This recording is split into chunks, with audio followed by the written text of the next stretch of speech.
You fall for the false promises of the so-called right-to-work law. Keep your rights. Vote no on Proposition 18. Throughout the 1910s, the 1920s, and the 1930s, the San Fernando Valley remained a broad-acre city of cattle ranches, agriculture, farm sites, and small towns. Although impressive homes were built by successful and established ranchers, the valley remained agricultural into the 1930s. In 1915, movie mogul Carl Laemmle brought the film industry into the valley with the establishment of Universal Studios on a former chicken ranch. Warner Brothers relocated to Burbank in 1929 and Republic arrived in 1935. The motion picture industry had been pacing the Southern Californian economy for a decade at this point. During the Second World War and the Cold War, aviation and other defense industries became an increasing presence.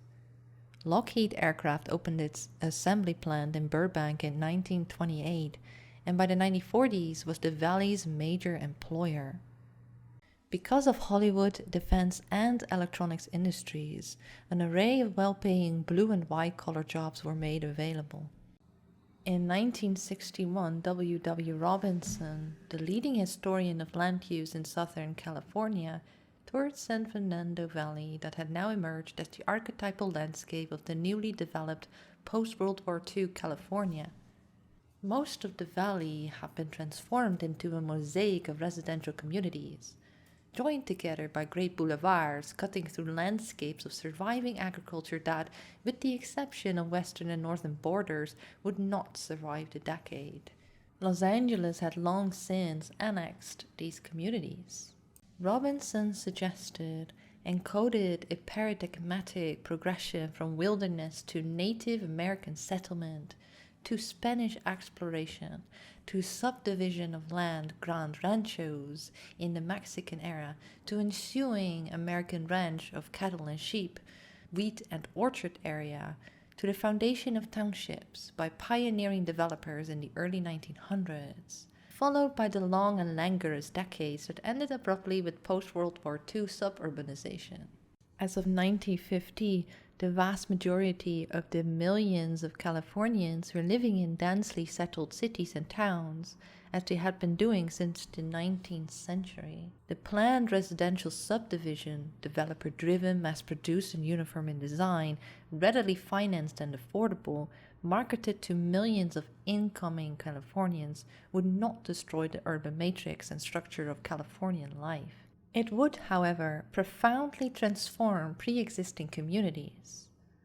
As with nearly everything else in California in the 1950 to 63 era, changes began with the war. Altogether, the war years brought more than 8 million new residents to the American West.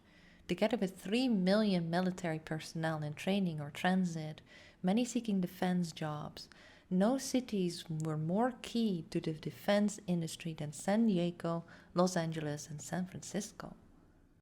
Defense workers faced many challenges: a new city, a new job, a new skill set, discrimination based on race or gender, the enemy of being away from home, removal from the social contacts that had nurtured and sustained many new Californians across a lifetime.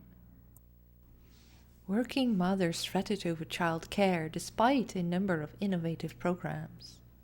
Marital ties came under stress as husbands and wives spent the work week in different locations. Neglected teenagers drifted into delinquency.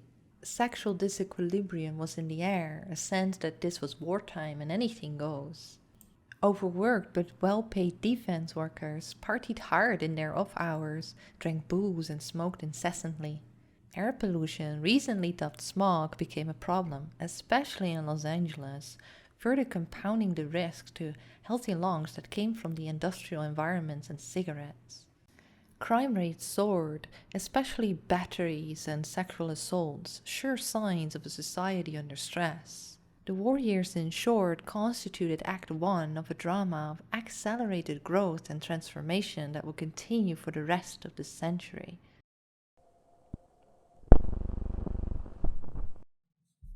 As a European, I don't really understand much of North America, although I consumed American culture daily, much of it born in the cradle of California. Where I'm from, particularly, our grandfathers and grandmothers considered North Americans like heroes. My own grandfather in particular was very fond of America. He loved the Texan couture and traveled there a few times, keeping in touch with the friends he had made over the course of his lifetime. He loved the ranches, the nature and the line dancing, the American cars, although he would persistently drive a Citroën until the day he died and no other car would do. I remember he would show me pictures with the horseshoes on the picture frame, but I was really too young and too selfish to appreciate it at the time. My grandfather was also a man of the faith. He had a very good heart. His only sin seemed to have been a sweet tooth and his tacky adoration for the USA. I wish I could travel back in time, as I am very much ready to have these conversations with him right now, most notably the spiritual ones.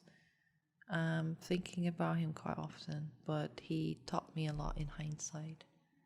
So one thing I noticed when I started the game again was how gradually the hierarchies are being built up again as you travel from Shady Sands to Junktown to the hub and eventually deeper into the heart of Los Angeles. At first glance, I thought that's a good way to introduce somebody to the game, but as I was playing through Junktown last time, I wondered as to why Killian is the only NPC with a surname. Perhaps this also tells a small story about California and how it came into existence as we know it today, so to speak. Shady Sands is very unique, for it is a community that supports one another. They are ranchers and farmers, which dictated a huge portion of development within the state of California. Later in Fallout 2, Shady Sands plays a big part in the founding of civilized life post-nuclear America. Now I'd like to find out why Killian has a surname, and I hope to find it in the game first, before I do look for more information on the internet. My guess is that he's part of a lineage, however, then it kind of begs the question, why is the town not called Darkwater? It was for a long time, before surnames quite normal, to be named after your land, next to being named the son or daughter of your father. Upon asking around town, there aren't any informative answers as to who Killian really is. He runs the town as his sheriff and mayor. He also runs a general store and trades frequently with other settlements, which is probably how he is able to support a local law enforcement. He sends out patrols and scouts to keep his influence strong, making sure that he wouldn't get caught off guard too easily, as the state of California has descended into tribalism and anarchy. Upon questioning him about Shady Sands, it is clear that he really has a soft spot for the community and wants to trade with them more. So does Ian, if you ask him about it. He is considered by most that know him as a good man, if not a bit rough around the edges. It appears that he took over after his father died. Upon obtaining the dog tags, there's only evidence that the name Darkwater is on them, but not much else. A relic from the past, quite possibly, and his father or grandfather may have served the military before society collapsed. Until recently, as an outsider, I hadn't realized how much military presence there actually was or is in California. So this is a very probable storyline, with his father establishing the town, having the necessary discipline and armaments to boot. I wonder if the guards in particular are also descendants of men and women whom served the military back in the day.